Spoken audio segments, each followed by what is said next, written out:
15 minutes looking at the clock. So he's going to open up and then he'll take a few questions and then we'll start the briefing. We have a hard time out at 4 today, so we're going to try and get out of here at 4. Thanks, everybody. Go ahead. All right, good afternoon, everybody. Thank you for having me. It's great to be back. Sorry, it's me and not BTS. I want to take some time today to explain the timeline of what's happening with vaccines for our youngest kids, for kids under 5, and what parents and pediatricians and Americans should be expecting in the coming weeks. So as you all know, the FDA is currently working through a rigorous and independent scientific process. As part of that, the FDA's advisory committee, VRBPAC, will be meeting on June 14th and 15th. They will review the data submitted by Pfizer and Moderna for their vaccines, and we expect an FDA decision shortly after the advisory committee meeting. And we look forward to this process playing out. Now, as you all know, because we've been through this many times, the FDA authorization is not the final step in the process. Before vaccinations can begin, CDC must also issue its recommendations. If the FDA authorizes the vaccines, the CDC will have its advisory committee meetings, and ultimately the CDC director will make her recommendations. And we expect the CDC to make its dates for its advisory committee meetings public very, very soon. So let's talk about what we know at this moment. We know that many, many parents are eager to vaccinate their youngest kids. And it's important to do this right. And that's what this process has been all about. So as I talk through the process today, I want to be very clear that I am not here to prejudge the outcome of the process. But the administration is hard at work planning all sorts of scenarios based on whatever the outcome is from the process that's playing out. We've been working very closely with states, with local health departments, with pediatricians, family physicians, other healthcare providers, and pharmacies to get ready. We started with the playbook we've used for rollout of vaccines for other age groups. At the same time, we're building this program to meet the specific needs of this specific age group. We expect that the vast majority of these kids will be vaccinated by their primary care providers. Now, if and when FDA authorizes a vaccine, we'll move from planning to execution. So let me highlight a few things of what that will look like. Now, the good news is we have plenty of supply of both Pfizer and Moderna vaccines to start our vaccination program. And we are going to make 10 million doses available to states, pharmacies, and community health centers and federal entities to order initially. Starting tomorrow, states can begin to place their orders. We have asked states to distribute the initial tranche of doses to their highest priority sites, including those serving the highest risk children and hardest to reach areas. And we've also asked them to prioritize sites that can handle large volumes, such as children's hospitals. We've encouraged states and providers to find ways to ensure that parents have access to these vaccines for their kids outside of normal work hours, because we want to make this as easy as possible for working parents and their families. Now, FDA authorization will allow us to start shipping doses. These doses are specifically formulated for these young kids. These doses will be shipped to thousands of sites across the country. So let me go back and think through the timeline with all of you. VRBPAC meets on June 14th and 15th. We expect FDA to make its decision soon thereafter. Once FDA has authorized, if they have authorized vaccines, we can begin shipping. We expect some of the shipments to start arriving in their destination over that long weekend. Remember, Monday is an important federal holiday, and many doctors' offices may be closed. And we can't ship vaccines until FDA has authorized these vaccines. And vaccinations can't start until CDC has issued its recommendations. So we expect that vaccinations will begin in earnest as early as Tuesday, June 21st, and really roll on throughout that week. Now, it will take some time to ramp up the program and for vaccines to be more widely available. And as doses arrive in places throughout the country, more sites will have vaccines, more appointments will become available. And our expectation is that within weeks, every parent who wants their child to get vaccinated will be able to get an appointment. We will, of course, do our part. We're going to continue monitoring. We're going to ship doses out as fast as possible. We're going to make sure that supply is always meeting demand. And we're going to do everything we can to make it easy for providers and parents alike to get their kids vaccinated.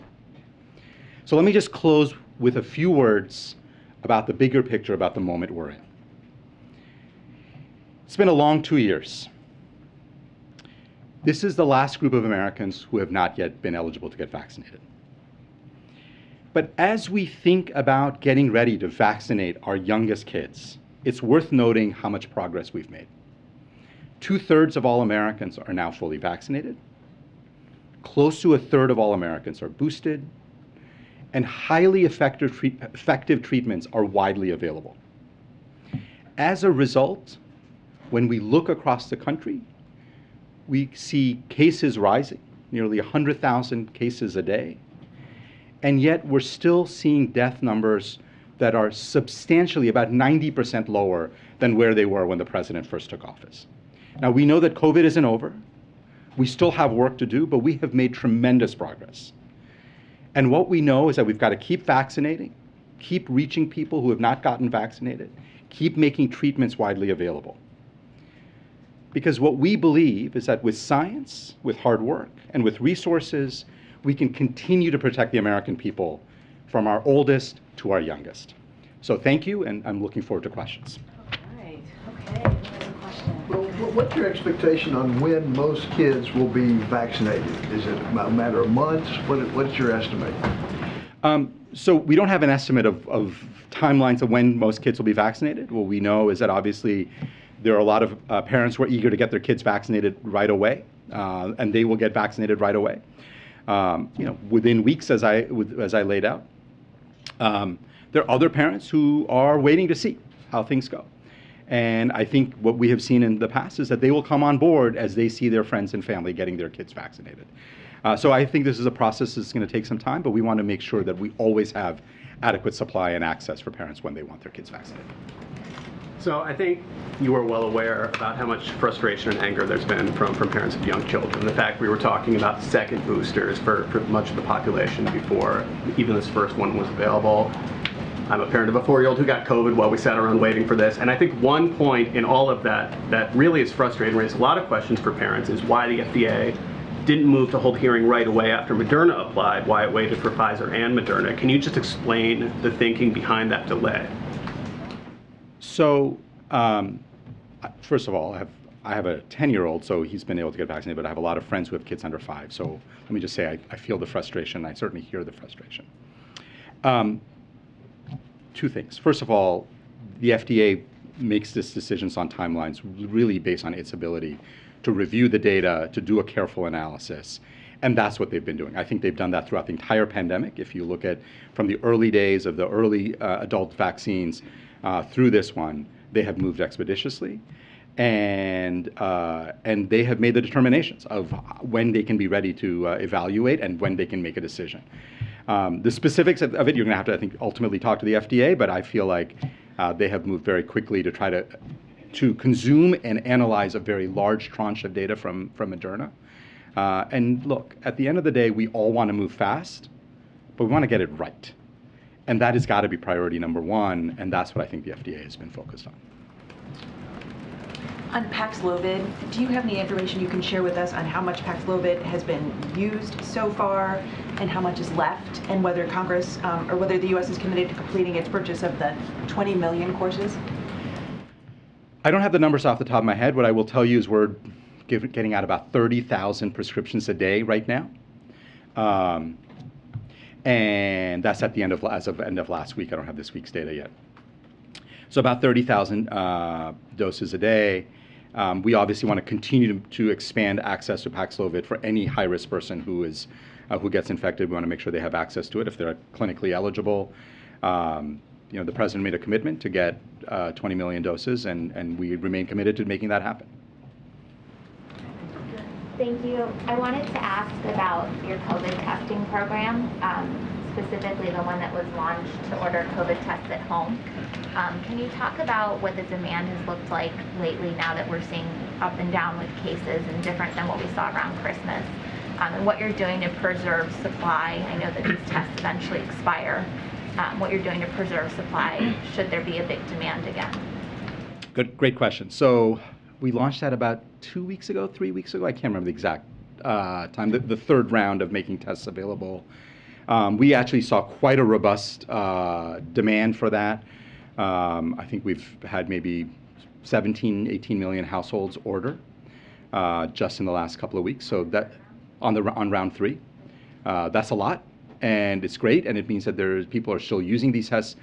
If you've followed me for the last 2 years, you know I'm a huge believer in making widespread testing widely available. I think getting people tests at home is a really important part of that. We feel that when you have cases rising, Americans want tests. We want to make those tests available.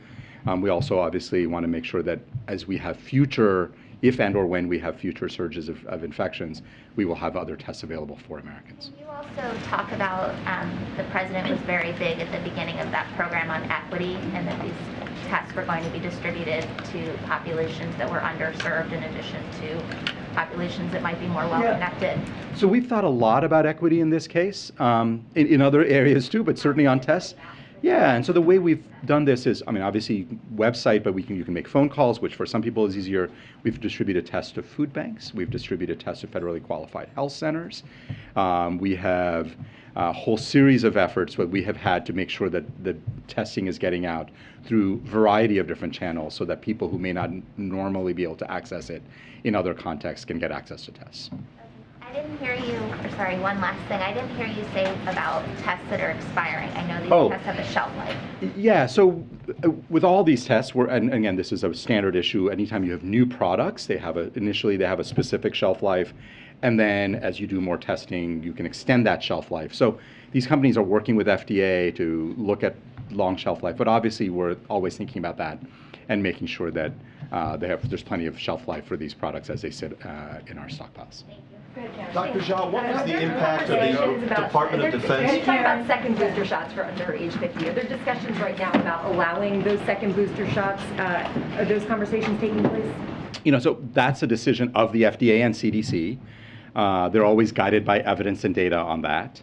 All the data that I have seen, or most of the data I've seen, is in people over 50, really in people over 60. That's where the strongest data are. So I think those conversations are always ongoing, but I think the issue of looking at evidence and making a decision, that's really something the FDA is going to have to think Where about. cases are right now, that second booster shot should be authorized for people under age 50? That I really do leave that up to FDA to decide based on kind of looking at the evidence. So I think they should be making that decision. All right, last question, Tyler. Thank you. Do you feel confident that the U.S. has enough supplies for a potential summer surge? And at this point, what are your current predictions about what might happen in the South in the coming weeks and months? Supply of?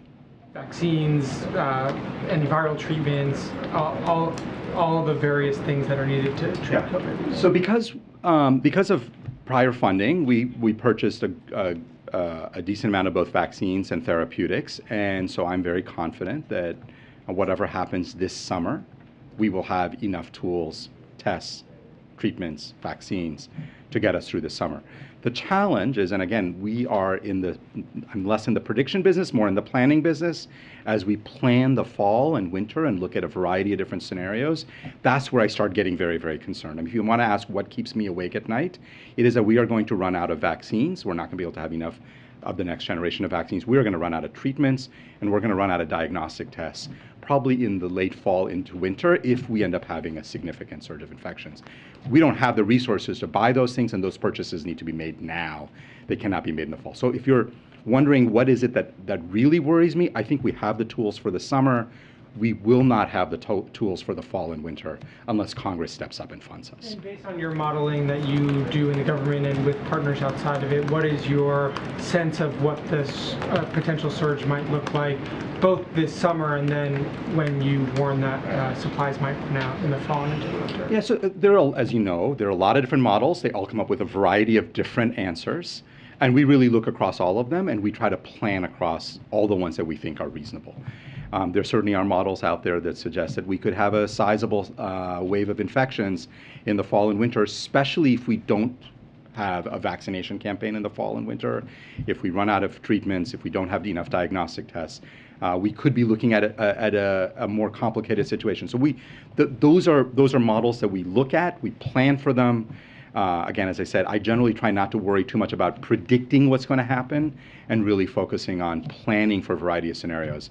And given what we have in terms of treatments and vaccines and diagnostics, we do not have enough to get us through the fall and winter. And just one last one on that vaccination campaign you mentioned. Are you preparing that most Americans who are not yet eligible for that third vaccine, they will be encouraged to get a fourth one in the fall? And with that, will there be a new vaccine or formula to adapt toward the newer variants that have emerged in recent months? So there are about 3 or 4 questions embedded in there, all of which are FDA questions, right? So FDA is going to have to make decisions about, do we formulate a new vaccine? There's a VRBPAC meeting that's going to happen in late June, I think, to look at exactly that question. Based on the data, they're going to make determinations. CDC is going to decide who should get it, who should not. I mean, you guys know the process of how that's going to play out. From your vantage point at the White House as the coordinator of all these different agencies, what your expectation would be? I am planning for all of those scenarios. We need to, because again, we don't decide what FDA will decide. We don't decide what CDC will decide. They make those decisions. We need to plan for a variety of different scenarios, including planning for a next generation of vaccines for the fall and winter, which we want to make sure we have plenty of for every American. We will not have enough for every American without additional funding from Congress, but we are planning for those scenarios. Doctor, do you believe all schools will and must be open this coming fall? Yeah. You have to go. He has to go. Sorry, I'm going to run off. Thank you. Sorry. Why are more boosted Americans having breakthrough cases than non-boosted? All right, guys. I have a few things for you at the top. Okay, so today, President Biden and Vice President Harris announced the launch of the White House Internship Program, and that for the first time in recent history, we'll pay our interns. Since the beginning of his administration, President Biden has committed to advancing equity and opening doors by waiting to launch the White House Internship Program until receiving the statutory authority from Congress to pay interns. President Biden was proud to sign bipartisan legislation earlier this year that provides this authority and funding. President Biden and Vice President Harris know that for too long and too often, unpaid federal internships have been a barrier to hard-working and talented students and professionals, preventing many of them from contributing their talents and skills to the country. Paying White House interns will help ensure that those who receive internships at the White House reflect the diversity of America. Starting today, prospective candidates, as well as college and university administrators and faculty interested in the program, can visit whitehouse.gov/intern to learn more about the program and apply for the fall 2022 session starting on Monday. As the President conveyed earlier, we welcome the announcement today of a continuation of the truce in the Yemen conflict. The last 2 months in Yemen, thanks to the truce brokered in April, have been among the most peaceful periods since this terrible war began 7 years ago. Thousands of lives have been saved as fighting receded. For the first time in 7 years, Yemenis are able to fly from Sana'a to destinations outside of Yemen. We have also seen additional fuel ships moving through the port of Hudada, helping ease Yemen's fuel crisis. The parties to the conflict have now extended this truce for another 2 months, and it's important that we work from here to make it permanent. This truce would not happen it would not be possible without the cooperation, the cooperative diplomacy from across the region. We specifically recognize the leadership of King Salman and the Crown Prince of Saudi Arabia in helping to consolidate the truce. The Omni Sultan also played a central role in hosting and facilitating dialogue. Egypt and Jordan opened their airports to flights from Yemen over the past month, thereby enabling a key component of the truce process. The United States will remain engage in this process over the coming weeks and months. Ending the war in Yemen has been a priority of this administration, and we urge all parties to move expeditiously towards a comprehensive and inclusive peace process. Our diplomacy will not rest until a permanent settlement is in place, and we will continue to support regional diplomacy to de-escalate tensions and deter threats to our friends and partners in the Middle East region. As the President continues to prioritize reducing costs for families, making historic investments in our infrastructure is a critical component to strengthening our supply chains, moving people and goods more effectively, and ultimately lowering costs on everyday items. This is part of transitioning to stable and steady economic growth for the years ahead. Today, the Biden administration announced over $368 million in grants to modernize and improve rail infrastructure across the country. And Secretary Buttigieg is in Michigan and Mitch Landrieu is in North Carolina to highlight the impact these investments will have on local economies and regional supply chains. Thanks to the bipartisan infrastructure law, we will see funding triple for the critical rail infrastructure program to $1 billion a year for the next 5 years, which will help strengthen critical links in our supply chains that were weakened by the pandemic. This investment will allow trains to get goods to market faster and cheaper and make it easier for Americans to travel where they need to go. Two final important announcements that I wanted to make here. As you know, our dear Amanda Finney is leaving us. Though her official title is Chief of Staff, Jen long ago gave her the title of Mayor of the West Wing.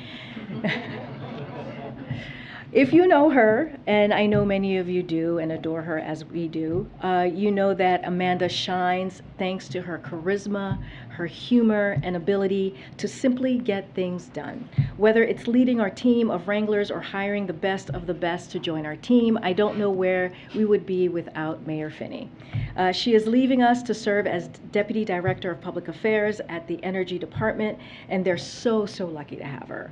Amanda has been the heart and soul of this team, and she will be truly missed. We love you, Finney, and we wish you the absolute best. What a time, as you would say. What a time. What a time. Amazing.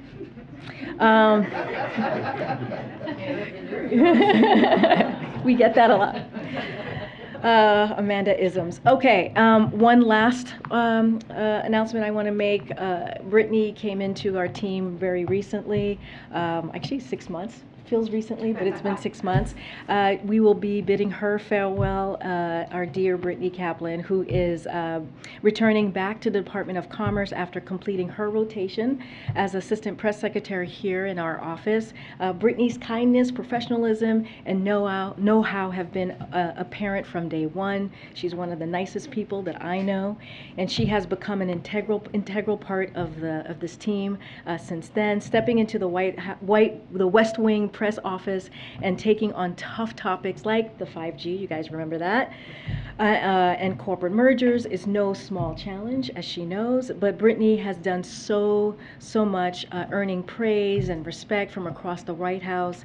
Brittany will be returning to Commerce, as I just mentioned, at the repeated insistence of Secretary Gina Raimondo. I have a story I'll tell you maybe at drinks.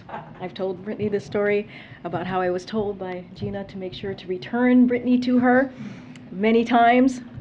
Anyway, and why, and it's abundantly clear to anyone who has worked with you, Brittany, how amazing and how much of a star you are, and it's been exciting to see your accomplishments, and thank you so much for spending 6 months with us.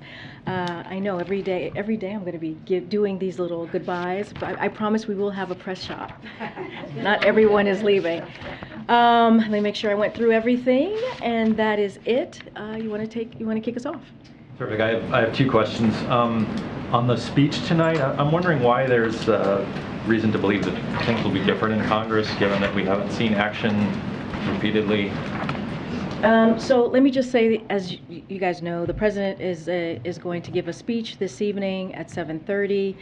He's going to renew his call for action to stop the epidemic of gun violence that we've seen in Uvalde and in Tulsa and in Buffalo in just a few short weeks. And in too many communities across the country, we see gun violence tearing up our communities, tearing up families. And so reducing gun violence has been a top priority of this president since his first day of office and throughout his career as a senator, as a vice president, and clearly as a president. He has been crystal clear that Congress needs to act. The president has done more through executive action, as you've heard us say, than any other president in their first year in history, and the president has directed his staff to continue to explore additional actions we can take, but we can't do this alone, and it's time for Congress to act. Your second question? Okay, on vaccines for those under 5, can you tell us, is the president satisfied with the pace of the FDA review process? We've already had questions about the frustration among parents. Yeah, I mean, Dr. Jacques talked about this and the frustration of parents, and we know parents are incredibly eager to get this done. And FDA is working rigorously through this process, and it's an independent scientific process, so we do leave it to them, and it is the FDA authorization to get this done. But we know many parents are eager to vaccinate their youngest kids. It's important to do this right, to do this in a safe way, as Dr. Jha was talking about. And so, but the most important thing that we want to make sure we come across, which is why we had Dr. Jha here, is that the administration is preparing. We are prepared. We're working with states, local health departments, pediatricians, family doctors, other health providers, and pharmacies to get ready, as we did with kids that between 5 and 11. So we want to make sure that we get this done swiftly, but also safely, and also follow CDC recommendation. Yesterday you noted that the president, given his history in the Senate, knows well how negotiations over gun reform work, and that giving talks a little bit of space, you think, is sometimes a good strategy, that can help members come to common ground and work through some of these issues.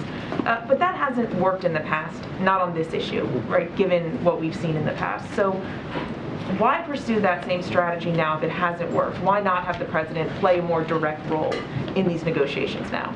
So, I mean, look, the president has been very involved and very direct, and he has done it multiple times throughout this past year and a half, year and 6 months now.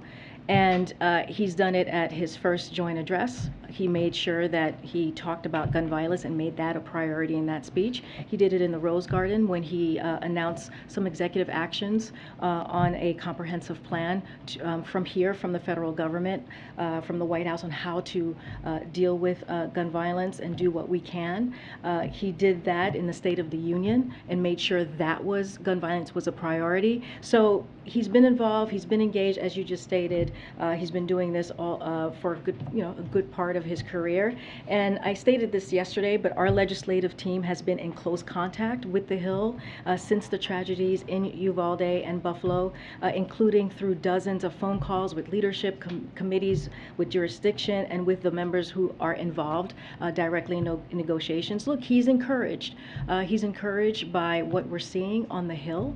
This is the first time in a very long time that we have seen this type of bipartisanship, and he's done this before, as I mentioned. He has beat the gun lobby before, and so tonight you'll hear from him.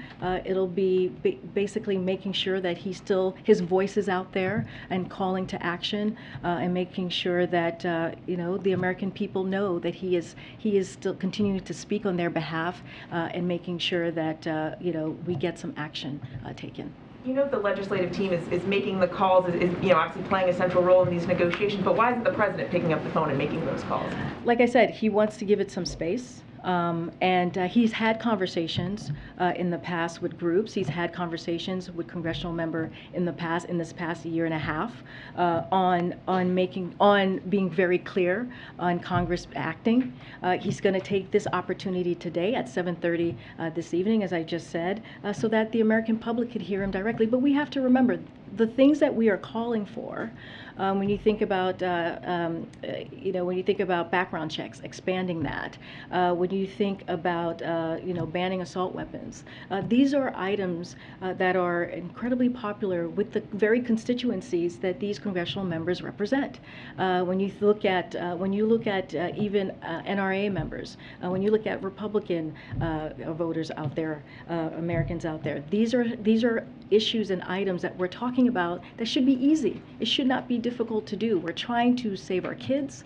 We're trying to save families. We're trying to make it safe for people to go to grocery stores, so our kids could go to elementary schools or to school. And so this is what the president is calling for. And just one more on this. You've said you're looking into possible additional executive actions that the president might take. Do you have a sense of how long that process may take, when we might learn what options are on the table?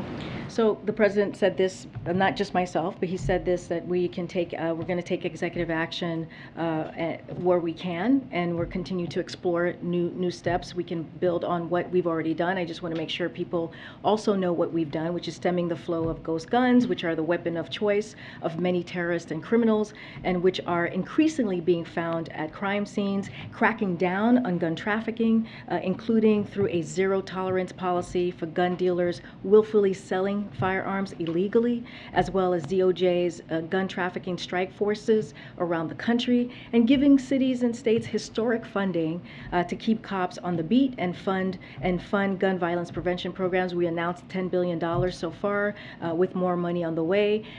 Look, we have a team of 13 policy staff working on gun violence at the White House, in addition at numerous staff across agencies, and we're constantly looking for what else we can do. But again, tonight's speech is going to focus on what Congress needs to do and Congress action, because the president cannot do this alone. Is he going to outline specific actions that he'd like to see, Karine, like you mentioned, the background checks? What's he going to say in terms of specifics? I don't want to get ahead of the president, but he is going to make sure that he continues his call to action when it comes to Congress, and I don't want to get ahead of the president. But he'll be very clear, and you'll hear from him directly. What role did the U.S. play in persuading Oplek Plus to increase capacity? That is a decision that OPEC Plus makes on their own. That is not something that we decide on or that we are involved in. As you know, you've heard us say this before. But we do welcome the announcement today, and we welcome the important decision that OPEC Plus made to increase supply by more than 200,000 barrels per day in July and August, based on new market conditions. That's the analysis that they make, right? That's for them again to decide. This announcement brings forward the monthly production increase that was previously planned to take place in September. The United States will continue to use all tools at our disposal to address energy prices measures. Does this development, coupled with the extension of the Yemen ceasefire, increase the chances that the president will visit Saudi Arabia? I don't have anything for you. We don't have anything for you on any trip or plan for the president or any trip to announce today, but I can assure you that what the president is focused on first and foremost is how his engagements with foreign leaders advance American interest. That's as true with Saudi Arabia as anywhere else, just as he has engaged recently with leaders of ASEAN in Asia, and this week with the Summit of the Americas as it's coming up next week in Los Angeles. The president will look for opportunities to engage with leaders from Middle East region, and I just have nothing to announce for you today. Good. Thanks, Karine. I have a question on formula, but just to follow up. So can you say whether or not the president will call for anything new tonight when it comes to guns and what he wants to see Congress do? I mean, his focus is going to be on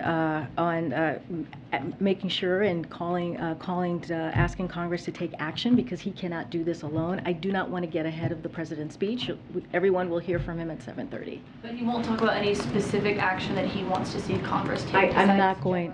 Well, we've talked about that. We've talked about the actions that he wants to see taken. I just spoke about them, which is expanding background checks. He's talked about that. We talked about red flags laws as well. We have talked about banning assault weapons. These are items that the president has been very clear on, has talked about, and also when you think about this, the banning assault weapons has led on, especially when he was a senator. So that is not new. We have made that very clear in all of the remarks and speeches that he has done on gun violence in the past year and a half. Around, I mean specifically, but on the executive actions, you said you were exploring what he can still do, what still is left. Have you identified anything specific that I don't have anything to announce, but the president has said himself, we're going to explore where we can to see what else we can do on executive actions. I don't have anything imminent to announce. And on formula, did the president have any conversations with any cabinet secretaries or the FDA commissioner once he was confirmed in February about the formula shortage before April? I don't have any meetings to read out specifically on that for you. Look, as you all know, the president spoke to this yesterday, as more abnormalities were seen in supply and sales started to decrease in April, and because people have asked about this, senior White House staff made the president aware of the problem, and this was in April. I don't have any calls to read out for you. Which senior White House staff made the president aware? So as you know, the president deals with issues on a regular basis, and that boils up to him. And it's just there's no specific person that I can call out to you, but it's the regular way that we move forward through the regular channels. I don't have a specific person, but that's kind of how it goes on any issue, not just this one. It goes through regular channels, and senior White House staff usually brief him on different issues. Okay. Yeah, thanks. The speech tonight wasn't on the schedule originally when the day began. Was there something specific that prompted the president to want to speak tonight? Was it the shooting yesterday in Tulsa, or was he trying to say remarks before he went out of town for a couple of days? No, the president has been wanting to have an opportunity to speak to the American people about this epidemic that we're seeing with gun violence. He wanted to make sure that, again, there was space for negotiations, giving space in Congress to the folks who are leading that conversation, and he just felt tonight was the right time to do that.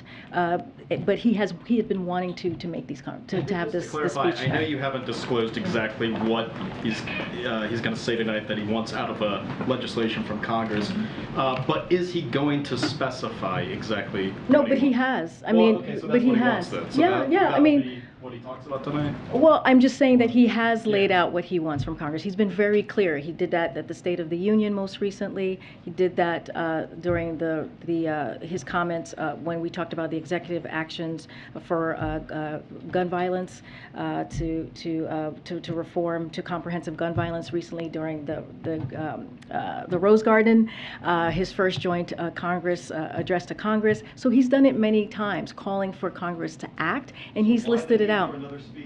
Because he wants to make sure that that his voice is still out there, and that the American people know that he's fighting for them and speaking for them. So this is, as we have said many times, this is a priority for the president, and so this is what we're going to see this evening. That's why we're doing it at this time. Okay. Karine, so continuing on that topic, I'm still a little confused. So on the one hand, you've said that he supports and wants an assault weapons ban, universal background checks, and red flag laws. That's not the conversation that's largely going on up on the Hill. The Hill, to the extent that there are discussions, members on both sides have said they are not engaged in active negotiations over an assault weapons ban or universal background checks. It is much more modest than that.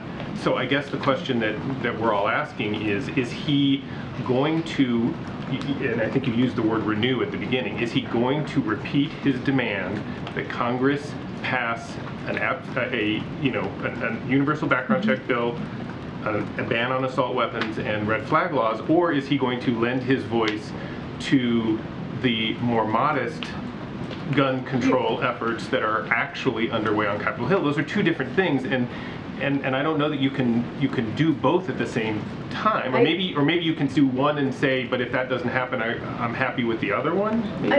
I guess we think we can do both at the same time, right? The president has been very clear in laying out his key priorities. He has done that for a year and a half. Expand background checks to keep guns out of the hands of criminals. Renew our ban on assault weapons and high-capacity magazine. Pass a red flag law, which, by the way, is being talked about, right, in Congress.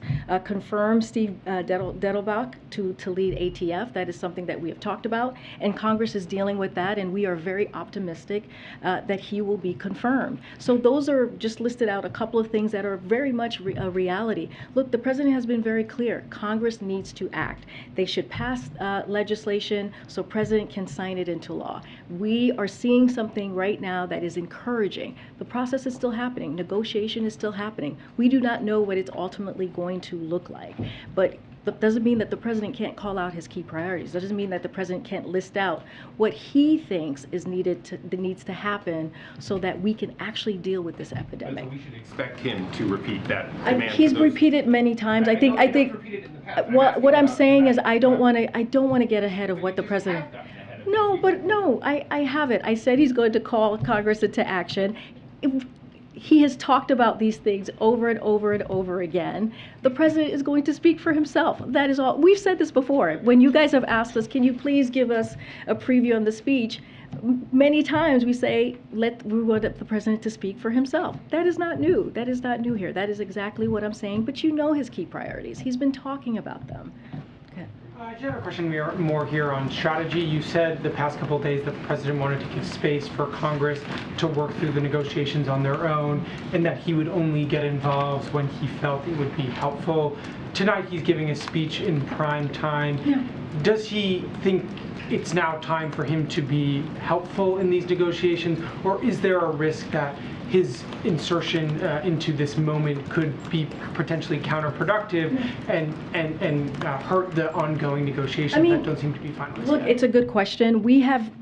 Our Office of Leg Affairs has been in close consultation with the negotiators on the Hill. So they were aware that the president's going to give these remarks.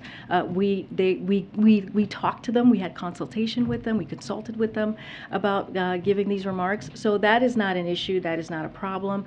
The president wanted to make sure that the American people heard from him directly. This is a speech that he has been wanting to make, and that's what he's going to do this evening. And so there is a careful consideration here about what he might say to not interfere with any No, I'm not saying that.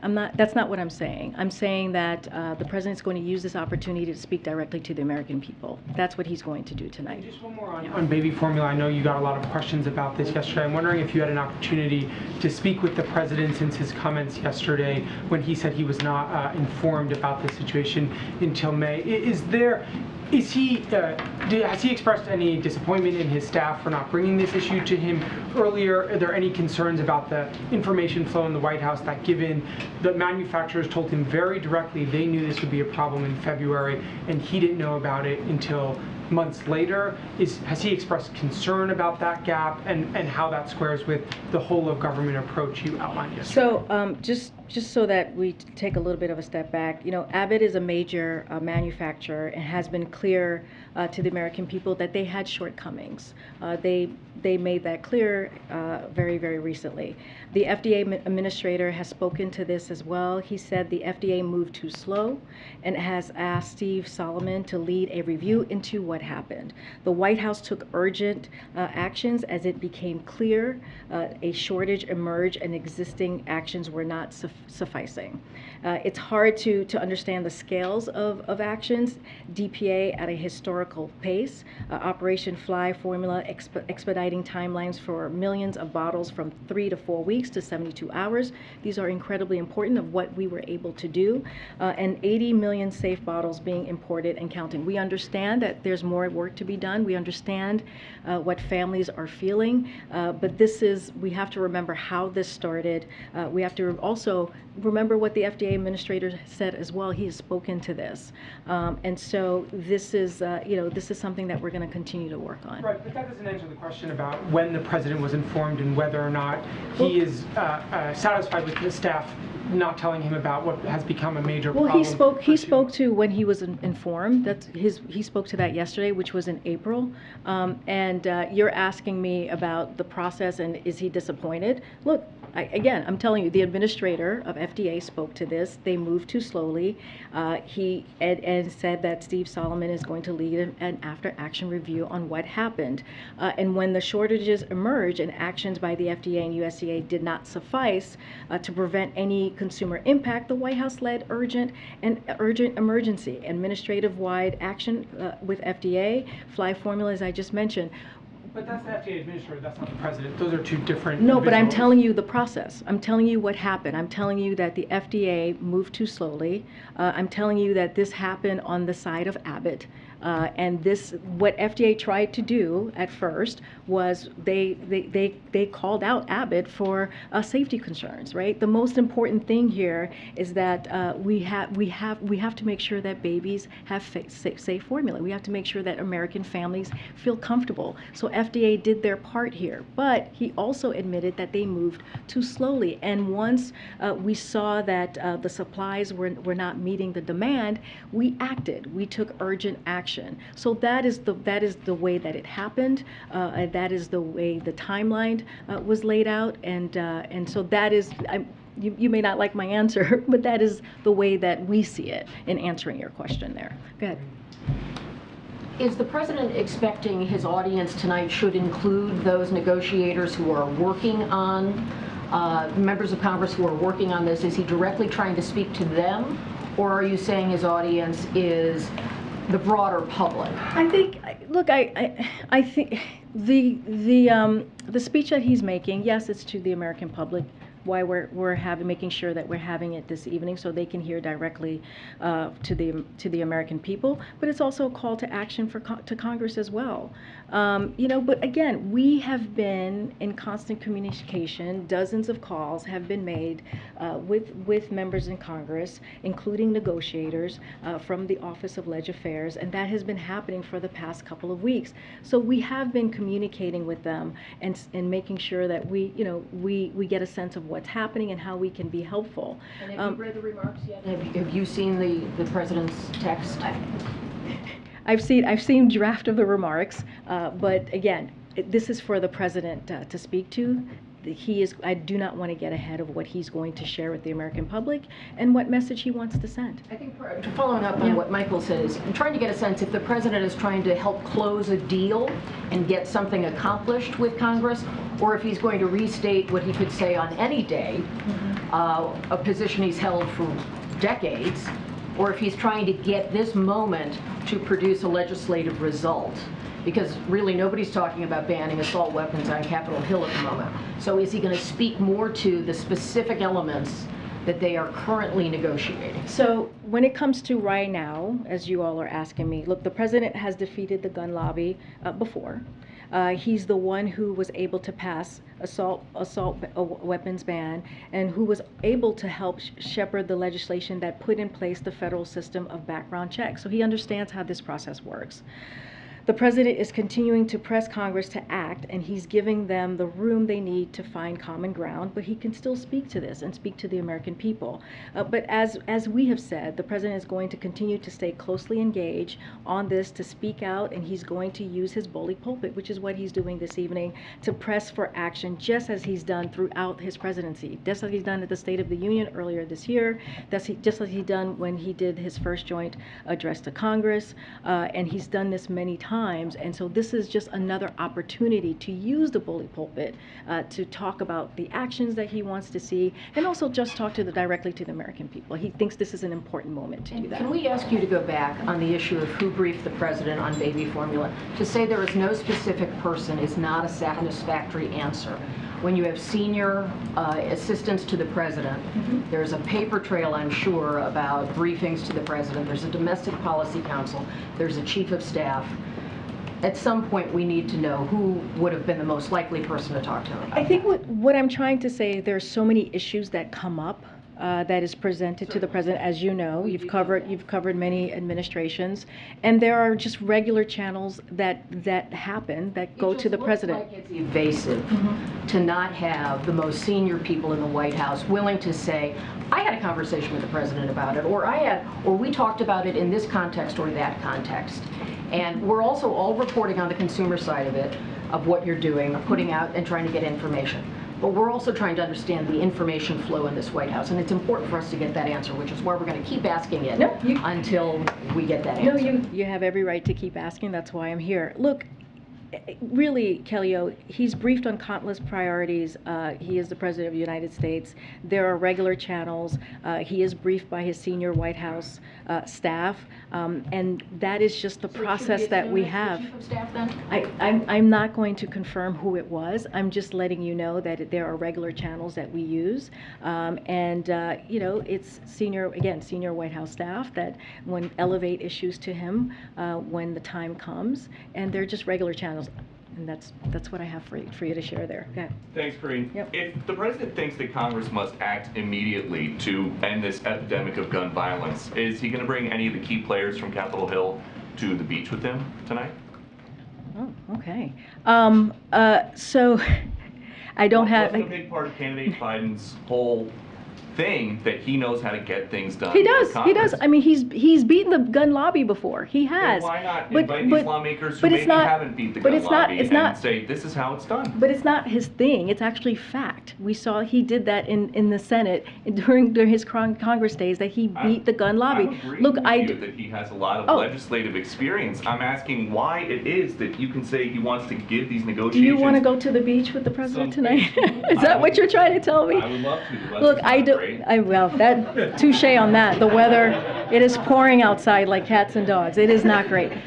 But if people are dying every day, why would this president then say he wants to give it some space and let somebody else? But you're also going to hear from the president tonight. And it's not that it's not that he hasn't been involved. He has been involved. I just listed out all the but speeches that he's made. I just listed out the executive actions that he's taken. But I want to make sure that that it is very clear that the president has indeed taken action. He cannot do it alone, so he's asking for Congress to act. The American public is going to hear from him tonight. I don't have any meetings to preview or to lay out for it. I'm not telling you it's not going to happen.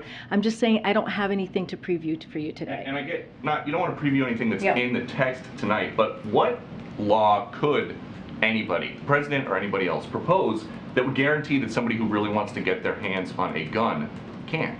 Well, they're having negotiations right now to talk through what the options are. Look, I mentioned the red flags, right? Red flag laws. If enacted, that actually we have seen across the country in different states where it has been helpful. But look, we are going to give them some space to see what they come up with. The president, the most important thing here is the president wants Congress to take action and to act. But okay, you got Chicago, for example. They already have plenty of very strict gun laws, some of the strictest in the country. 47 people shot there over the Memorial Day weekend. 9 of them died. So which law would have prevented any of that? All right, well... Do we think that all these people in Chicago who are shooting each other are legally buying their guns? So here's a couple of examples for you. I was just talking about the red flags law. There are some examples here of how they've prevented tragedies. In California, a study showed that a California red flag law has assisted in the prevention of 21 mass shootings between 2016 and 2018. Florida, since passing a red flag law in 2018, there have been notable cases of the law intervening in multiple cases of potential violence. In Connecticut and Indiana, for every 10 to 20 preventions under the red flag flag laws, there was one fewer death than would otherwise have been expected. So when it enacted, it does help. There are things that we can do, and one of the things that the president talks about with expanding the background checks, if we're able to do that, we are going to take more guns out of the hands of criminals, and that is incredibly important. So there are things here that can be worked out, that can be done, that is not going to prevent every tragedy, but will take us to a better place so we can protect our families. Okay, so my last one would be, you guys at the White House had some very hard headlines this week about inflation and about baby formula. If there's nothing new that you can point to in this speech tonight, did you just schedule it to get people talking about something else? People have died. People have died in the past couple of weeks in particular. We had 19 kids die in Uvalde just recently. A mass shooter came into their classroom and killed them, plus their 2 teachers. We had people doing everyday things on a Saturday, like some of us do, go to the grocery store, and 10 of them were murdered. Just last night in Tulsa, we're learning of people who were, again, killed. So this is not about politics. This is not about partisan politics here. This is something that he has worked on since he was a senator. This is very important and real for the president and for the grieving families that he has met with, sadly, in the last 2 weeks. So this is an opportunity, again, to call for action, to get Congress to move.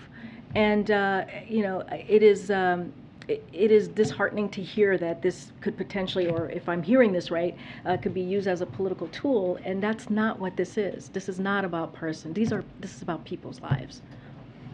Karine, what's the president's message to people living in violent neighborhoods who Just can't escape and Go can't ahead, wait for Ed. laws Go ahead, to... To follow up on what Kelly was asking about regarding the baby formula shortage, you were asked earlier by a few people, I want to just ask this again with all due respect. Yeah. Were you able to speak with the president about when he was informed in April? He talked about it himself. He said he was informed in April. So I don't think I need to, the president mentioned that, he said that, so I don't need to clear that up. You heard directly from the president on that. I asked it at least, as you talked yesterday about February 17th and February 18th. And what we were trying to figure out is when exactly in April was he told? Was it April 1? Was it April 30th? Was it April 15th? Somewhere else in there? I don't have a date to share with you. What I can tell you is he spoke to this yesterday, and he said it was in April. So that matters. Take it down a level from him into the staff of the White House. And part of the reason there's so much curiosity about this across town is because, as you know, there have been stories written over the last several days and weeks about how things are going here in the West Wing, how things are operating. And so when we ask who was told, either by the FDA or the Department of Health and Human Services or the USDA here in the West Wing, who was told first? How did that get from that person eventually to the president? As completely understandable. There are thousands of things going on across the federal government today. There are thousands of things. We were just talking about gun violence. Something else could prop up suddenly as an unforeseen crisis, like this one.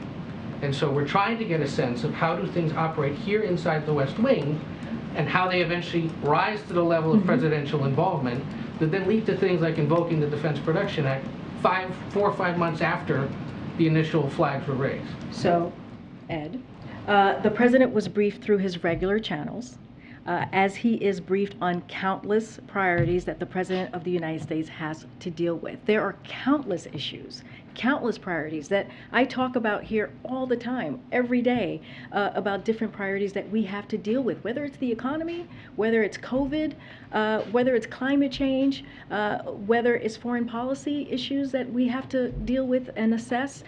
That is how we run the White House. That's how any White House is run. So there are regular channels of White House senior staff, and that's how it gets elevated. You're asking me for specific names. I am telling you how the process works, and I'm telling you how it goes from White House staff to regular channels to the president. Part of why this is intriguing is because we know from what you've said, from what your colleagues have told us, from what we've learned in our reporting over the last year and a half, is that he's a voracious consumer of information from across the federal government, And whenever he gets briefed on something like this, he asks a lot of questions. And he usually puts it to the staff to come back with him with some solutions or some answers to these questions. So the idea that he was told about this in April, and then it didn't get elevated until mid-May, when Congress and when the press started raising bigger questions about this, begs the question of, well, then what happened in April when this very curious, very detail-oriented president in briefings would have been told about it, and when steps were taken that are now underway? That's part of what is so intriguing and curious about this situation, and why we're so desperate for information, because normally in these situations we're told, oh, well, here's what he wanted to know, and here's who he tasked with doing it. And we're not getting that this time. No, look, we've laid out timelines over and over again. Well, you gave us 2 dates. Well, and then tell us generally in April he was told about it. Okay, so by late, let me try again. Let's try this again. By late in April, sales were going down and shortages were appearing. So that is what we learned in late April. And since then, through May, across the administration, we've aggressively invoked the DPA and used it 3 times, as you just mentioned, and that's because of the president's leadership. Launched Operation Fly Formula, again, because of the president's leadership. Secured 80 million safe infant formula bottles from other countries, and cut red tape and issued WIC waivers in all 50 states. Because that's what happened in April that triggered our involvement in the way that we did throughout May in doing these 4 very specific things. Look, USDA, they took immediate action. But USDA and FDA cut red tape and increased supply. A reminder, there was more supply on the market after the recall than prior.